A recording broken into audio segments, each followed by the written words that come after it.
오늘 우리에게 주시는 하나님의 말씀은 마가복음 2장 13절에서 17절까지의 말씀입니다.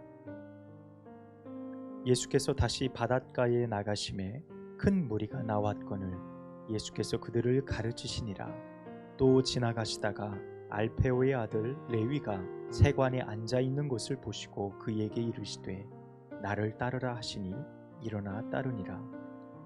그의 집에 앉아 잡수실 때에 많은 세리와 죄인들이 예수와 그의 제자들과 함께 앉았으니 이는 그러한 사람들이 많이 있어서 예수를 따름이러라.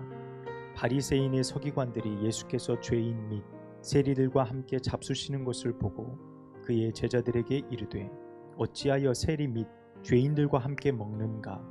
예수께서 들으시고 그들에게 이르시되 건강한 자에게는 의사가 쓸데없고 병든 자에게 대하 쓸데 있느니라. 나는 의인을 부르러 온 것이 아니요 죄인을 부르러 왔노라 하시니라. 아멘. 한 40년 50년 전 우리나라가 한 70년대 60년 70년 한국전쟁 이후로 많은 것들이 변했지만 그래도 하나의 인식들이 변하기가 참 쉽지 않았던 게 뭐냐면 직업에 대한 빈부귀천이었습니다.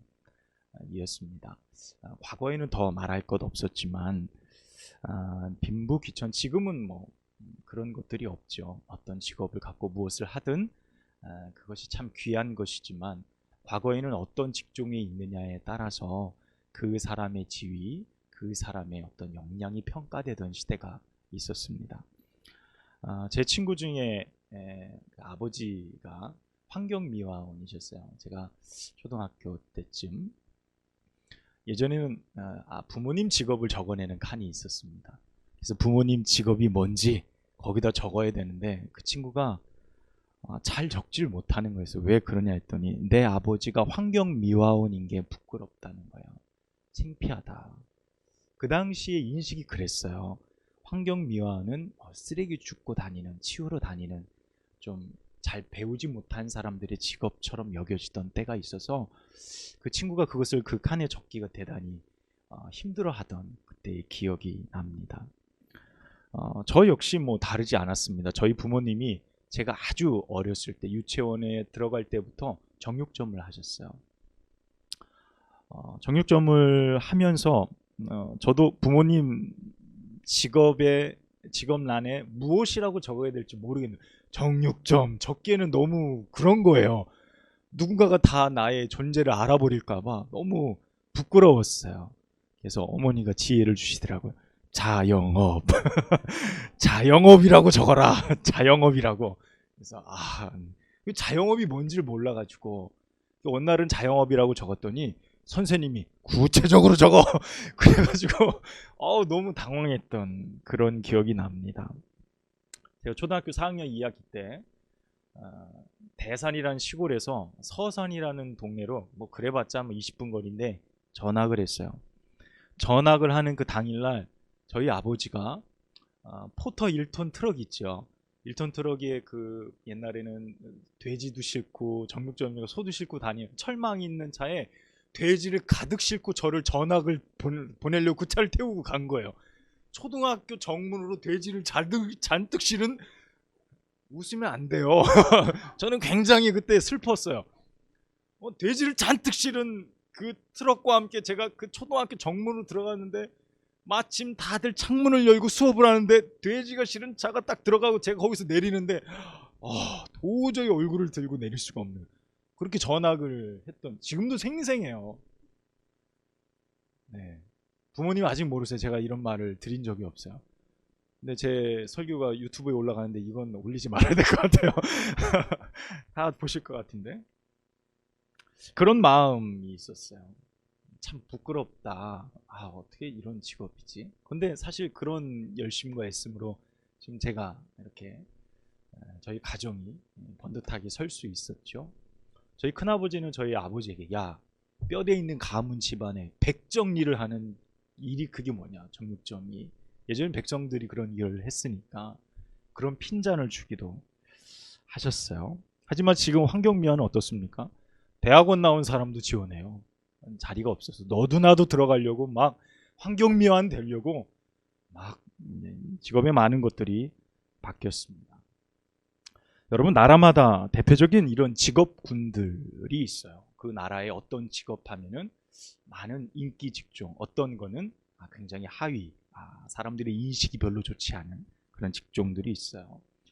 우리가 읽은 오늘 본문에서 나오는 말씀인 세리, 세금을 걷는 직업, 이 직업에 관한 내용도 마찬가지입니다. 특별히 성경에서 다루는 세리, 세금을 걷는 이 직업은 직업 중에서도 가장 낮고 하찮고 그리고 가장 부정하게 여겨지던 직업의 대명사와 같은 거였어요. 예수님의 제자들이 거의 11명이 어부였는데 어부보다 더 하찮게 여겨지던 직업이 세리였죠. 특별히 유대인들은 이 세리라는 직업 자체를 대단히 부정적으로 여겼어요. 여러분이 잘 아시지만 유대인이 당시의 나라가 독립되어져 있었던 것도 아니고 로마라는 나라의 속국으로 있었기 때문에 세금은 거두면 어디로 가는 겁니까? 로마로 들어가는 거예요. 정당하게 거두면 관계없어요. 관세, 정세 이런 정당하게 걷는 세금을 거두면 관계는 없지만 당시의 세리들은 자신들도 먹고 살아야 되고 세금도 바쳐야 되는데 세금의 세율이 상당히 높았어요. 그렇기 때문에 백성들의 고열을 짜는 거죠. 부자들한테 세금을 얼마나 걷겠습니까? 다 하층민들에게 걷겠죠. 2배로 걷었습니다. 대부분. 10,000원을 거두면 20,000원씩을 걷었어야 돼. 10,000원은 자기가 착복하고 10,000원은 갖다 바치는 일에 앞장섰던 사람이에요. 그런데 참 아이러니컬하게도요. 2차 대전이 일어나게 되어지고 제일 많이 핍박받은 사람들이 누구죠? 유대인들이에요. 유태인들. 이 유태인들을 살아남은 유태인들이나 혹은 좀 똑똑한 사람들 유태인들을 살려두고 죽이지 않고 이 사람들을 어떤 직종에 갖다가 붙였냐면 은행업, 돈 관련되어진 그 당시에도 은행에 관한 돈 관리하는 것에 대한 천한 인식들이 있어서 그쪽으로 다 몰아버렸어요. 유태인들을. 그 결과 어떻게 됩니까? 지금 전 세계의 80% 이상의 금융권을 누가 잡고 있어요? 유대인들이 잡고 있는 것이죠. 어떤 그 배경들이 그 가운데 있는 것을 우리가 알 수 있습니다. 직업에 대한 인식들, 우리가 역사를 통해 변해오고 또 변해오는 것들을 보지만 당시의 예수님 시대의 세리라는 직업은 천하디 천한 직업이었습니다. 오늘 우리가 읽은 본문에 나오는 한 사람, 레위, 우리가 그 사람을 또 다른 이름으로 뭐라고 부르죠? 마태. 마태복음을 기록한 마태. 이 사람에 대해서 오늘 우리가 함께 말씀을 통해 만나기를 원합니다. 오늘 이 레위라는 사람이 어떻게 세리가 되었는지 성경은 전혀 우리에게 정보를 제공하고 있지 않습니다. 다만 몇 가지 우리가 추측해 볼 수 있겠지요. 왜 굳이 당시에 제일 사람들에게 손가락질 받는 직업을 선택했을까라는 궁금증입니다. 그리고 이 레위라는 사람은 이름처럼 그가 레위 지파 혹은 제사장의 가문 이와 관련된 사람은 아닐까라고 우리는 추측해 볼 수 있어요. 아니면 그런 지파는 아닐지라도 그 부모가 신앙이 너무 좋아서 내 아들이 레위 지파의 사람들처럼 하나님을 섬기는 어떤 제사장, 성직자의 가문처럼 살아가기를 원해서 그 이름을 지어준 거죠. 어쨌든 그 이름은 레위였으니까요. 그런데 그가 왜 세리가 됐을까요? 왜 그 직업을 선택했을까요? 우리는 다 알지 못하지만 그의 마음을 추적해 들어가 보면 그의 당시의 환경, 또 지금 우리가 누리고 있는 이 시대의 환경을 좀 추적해 보면 그 이유를 알 수 있지 않을까라는 생각을 해봅니다. 우리가 세상을 살아가면서 특별히 이 2022년을 살아가시면서 우리 어르신 2분 오셨지만 어르신들의 세대나 지금 우리의 세대나 바뀌지 않은 것이 있어요. 그것은 물질관념입니다. 돈. 여러분 돈 중요하지요? 네, 여러분 이것도 다 돈이에요. 요거 얼마, 요거 얼마. 목사님 그거 어떻게 돈으로 따져요? 따져야 돼요. 네, 따져야 돼요. 다 우리가 돈에 관한 거, 물질을 어떻게 활용하고 쓰느냐의 가치의 문제지 돈은 우리의 인생에 있어서 굉장히 큰 영향을 미치며 살아가지요. 여러분, 우리 안에 모두 다 돈에 관한 관념들을 가지고 있는데 이 안에 신앙과 믿음이라는 것이 그것을 통제하지 못하고 그것을 통제하지 못하면 어떤 것들이 벌어질까요? 내가 추구하는 방향이 전혀 달라져요. 내 삶의 방향이 전혀 달라집니다. 이렇게 제가 저희 동네에 이렇게 카페, 인터넷 네이버 카페에 보면 저희가 고덕하고 가까워요. 지금 고덕에 뭐가 한참 짓고 있죠? 삼성전자 반도체가 국내에서 그리고 세계에서 제일 큰 반도체 공장을 짓고 있어요. 향후 10년 이상을 더 지어야 된대요. 1기, 2호기 뭐까지가 완공이 됐고 앞으로 더 지을 계획이래요. 막 직업을 막 사람들 구해요. 조공이든 뭐 전공자든 막 구합니다. 처음 일하는 사람도 뭐 연봉이 뭐 5천이니 6천이니 막 준대요. 야간까지 하면 더 준대요. 거기에 막 적혀 있어요. 젊은 사람들은 막 달려 들어가요. 그곳에서 야, 몇 년만 고생하자. 열심히 일하자. 다 시간도 버리고 노는 것도 버리고 거기에서 최선을 다해서 돈 버는 거예요. 열심히 버는 거예요. 내가 얼만큼 일하고 얼만큼 시간을 투자했을 때 얼만큼의 내 인생의 플랜, 가치들이 설정이 되는 거예요. 여러분, 이게 살아가는 모든 사람들 중에 결코 여러분 쉽다, 그거 가치 없다고 여길 수 없어요. 특별히 젊은 세대들에게는 이것이 신앙과 맞바꿀 만큼의 매력적인 도전이고 유혹이라는 거죠. 이 레위라는 사람에게 세리라는 직업이 처음에는 거들떠보지도 않고 신경도 안 쓸 직업이었을 겁니다. 그러나 그의 상황이 그곳으로 몰아갈 만큼의 어떤 이유와 일들이 있었을 거예요. 그건 우리는 알 수는 없어요. 하지만 그가 유대인이면서 하나님을 섬기는 사람이면서 그들의 정서를 알고 있으면서도 불구하고 내가 저 직업을 택해야지 라고 생각했던 분명한 이유들은 있었을 겁니다. 그것이 우리는 알 수 없지만 분명한 것은 돈과 신앙을 바꾸었다는 거예요. 돈과 자기 민족의 상황을 바꾸었다는 것은 변하지 않는 사실이라는 겁니다. 에머슨이라는 사람이 이런 이야기를 했어요. 돈이 지닌 가장 나쁜 점 한 가지가 있다면 그것은 그것을 얻기 위해 때론 우리가 너무 큰 대가를 치루어야 한다라는 이야기를 했습니다. 여러분, 이렇게 인생을 살아오시면서 자식을 낳고 키우고 또 아이들이 장성하는 과정들을 보시면서 어때요? 때로는 내가 돈을 벌면서 무언가를 희생했어요. 그렇죠? 여러분, 다 갖고 다 원해서 내가 다 쥐고 이것도 얻을 수는 없는 거예요. 우리 인생이 그래요. 그래서 때로는 내 것을 내어주고 가치 있는 것을 내어주고 그것을 얻어왔어요. 그게 돈이에요. 물질이었어요. 때로는 아이들과 함께 놀아주지 못했고 아이들의 정서를 돌보아주지 못했고 그들의 이야기를 들어주지 못했고 함께 하지 못했어요. 식탁에 둘러앉아서 언제 밥을 먹었는지 기억이 안 날 때가 많아요. 많은 것들을 내가 희생하고 얻은 거죠. 큰 대가를 치루어낸 거예요. 그러면서 그것을 얻었습니다. 레위가 바로 그러했지요. 그가 자신의 것을 내어주고 돈을 얻고 세리라는 직업을 얻게 되어진 겁니다. 자, 바로 그가 오늘 또 세관에 앉아서 돈을 걷고 있었어요. 여러분, 세관이 참 특이하게 생겼어요. 이렇게 문들이 뚝뚝뚝 돼 있으면 그 문들마다 문 앞에 세리들이 착착착 앉아 있어서 그 자리에서 너무 쉽게 세금을 받아내는 거예요. 척척척척. 나귀의 짐을 싣고 가면 나귀 한 마리의 세금, 짐 실은 거 세금 따로 걷었어요.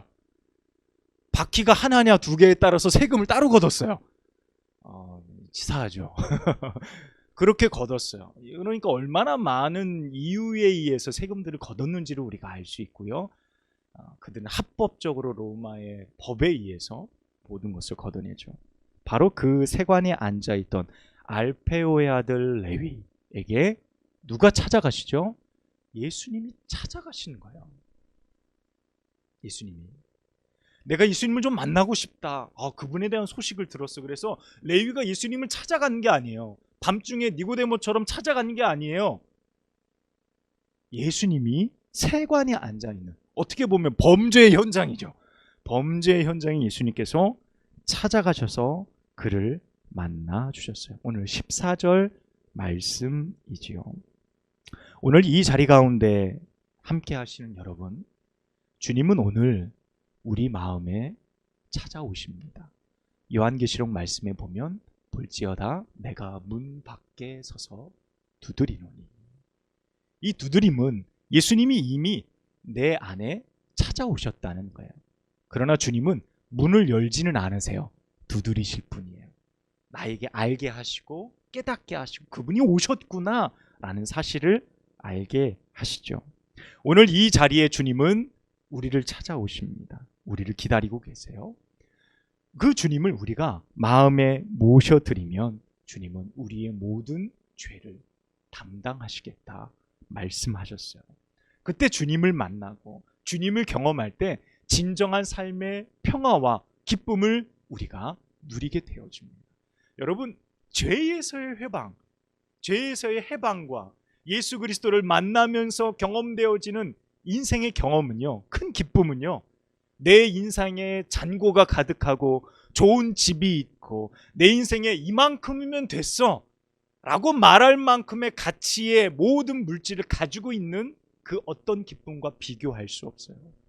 내가 예수님을 만나면 내 영혼이 새로워지고 내가 바라보는 관점이 바뀌고 나의 기쁨과 감사함의 즐거움의 조건들이 다 달라져 버려요. 왜 그렇죠? 우리의 신분이 변하기 때문에 그래요.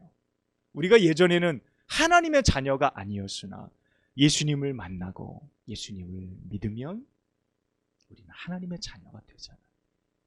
이 땅의 가치가 아니라 하나님의 가치를 소유한 자가 되는 거예요. 자, 그러면 어느 게 더 클까요? 하나님의 것이 훨씬 더 크죠. 주님의 것이 크죠. 그 나라의 것이 더 귀하죠. 여러분, 놓고 가는 겁니다. 여러분, 중고차 팔 때 새 차 나오는데 아까워서 못 파세요? 아이고, 어디 탈 사람 없어? 친척들 전화해봐. 이제 막 사회생활 시작하는 애들한테 야, 너 이 차 탈래? 그냥 주기도 해요. 저희 장인어른 보니까 10년 제가 결혼할 때 샀던 차가 아주 깨끗하게 타셨어요. 그때 가치로 한 600만 정도 됐는데 주변에 어디 목회자분들 중에 드릴 분 안 계시냐고 그거 드리시더라고요. 그리고 DPF 매연 저감장치 서울에서 타야 되니까 그것도 주시고 그냥 주시더라고요. 왜요? 새 차 뽑았거든요. 새 차. 그래도 드리는 거 쉽지 않지만 얼마든지. 여러분, 큰 집에서 사시겠습니까? 새 집 아파트 분양돼서 어디로 가시죠? 글로. 큰 집 어떻게 해요? 그냥 팔죠. 안녕, 그동안 잘 지냈어. 내가 예전에 기쁘게 여기던 가치들을, 여러분, 내가 예수님을 믿음을 통해 신분이 변하고 바뀌면 그 자리를 박차고 일어나는 거예요. 오늘 레위가 우리에게 보여준 것이 뭡니까? 세관에 앉아있다가 나를 따르라. 주님이 다른 말씀 안 하셨어요. 야, 너 그거 세관 일 하는 거 힘들지 않니?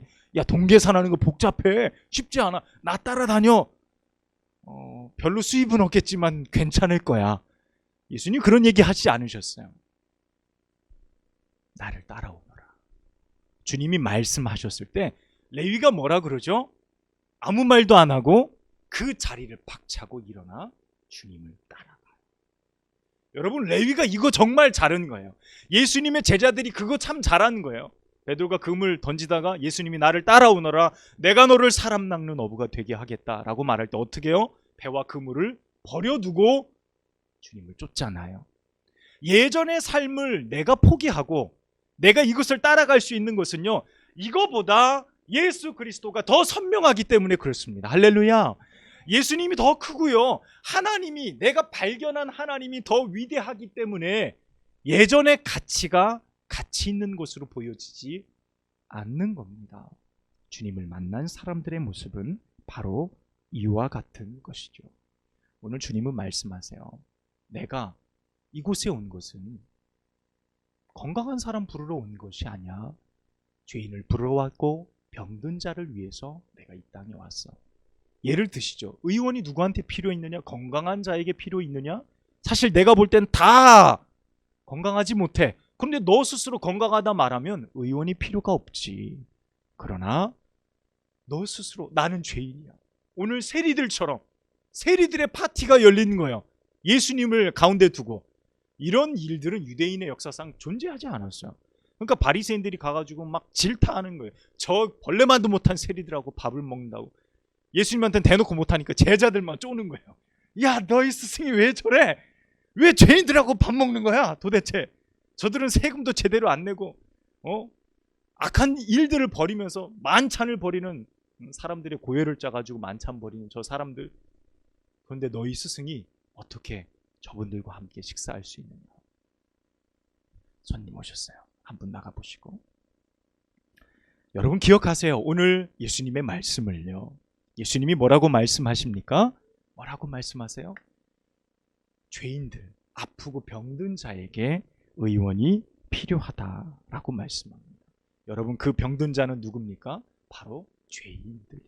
내 스스로 나는 주님 죄인입니다.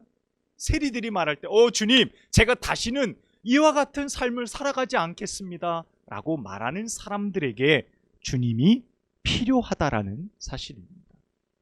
여러분 신앙은 어떤 면에 있어서 수용하는 거예요. 우리가 받아들인다라고 말하죠. 수용한다라고 말해요.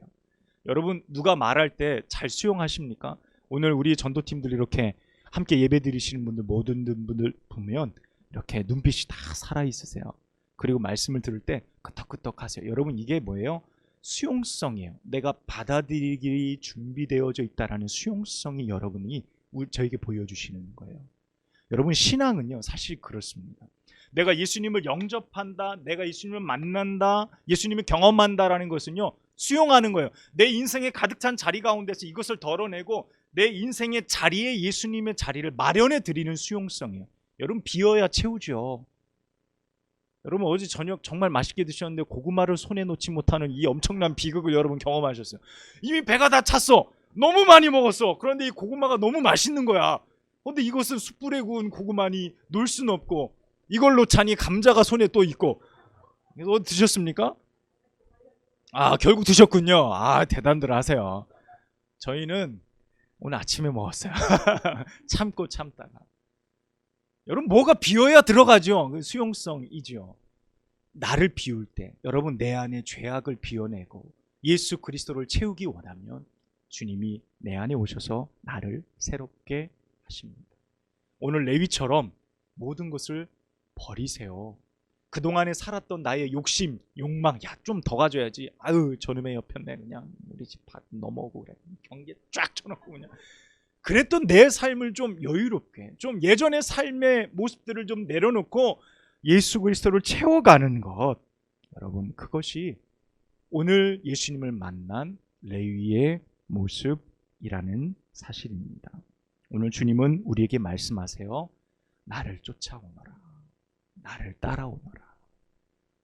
염려하지 말라는 거예요. 여러분 자신 있는 사람만 나 따라와 라고 말할 수 있어요.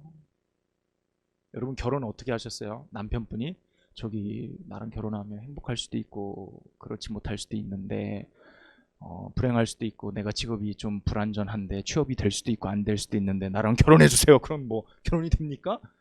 뭐 아무것도 없어도 따라와. 내가 책임질게. 그러면 그냥 막 콩깍지 씌워서 그냥 가는 거예요. 그런 거죠. 따라와. 그 가운데 믿음 있고 내가 책임지겠다라는 거죠.